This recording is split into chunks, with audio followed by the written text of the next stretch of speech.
Ima hamusi kundiona here. Madha kudzila hamusi kundiona here. Hamusi kundiona. Muri kutadza kana kundimhoresa. Ha? Uinacho ichocho ndechei.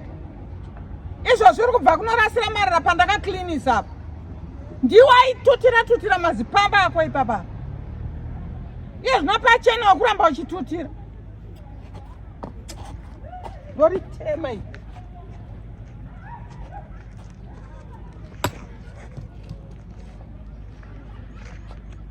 Santarise.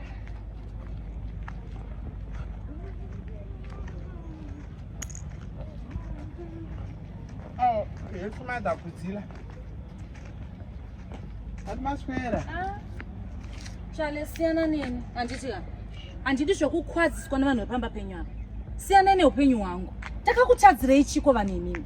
Kungomhoresa. Anditi zvokumhoreswa newe. Andidi. Siyana ineni, regedzai kundimhoresa, regedzai kundikwadzisa. Siyana ineni.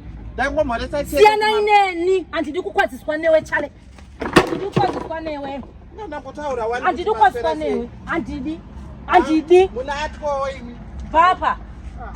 Unondikwadzisirei chi? Kana nemiedzo. Siyana neupenyu hwangu. Nebasa reizvozvo.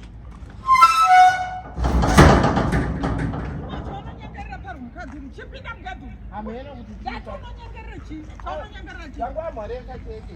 Unonyengerera stereki. Vaninga nditopenga wani. Apinda.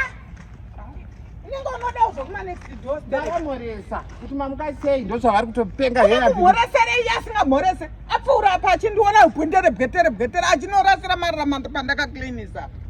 Toda kumumhangarira. Manje zvekutadzirana kwenyu zvine basa reini ndizvo. Kumumhangarira kanzuru nenyaya marara anokanda. Pinda mugedhi. Pinda mugedhi. Ndikakuona kuti uchimukwadzisa wako. Oh, this is nonsense man.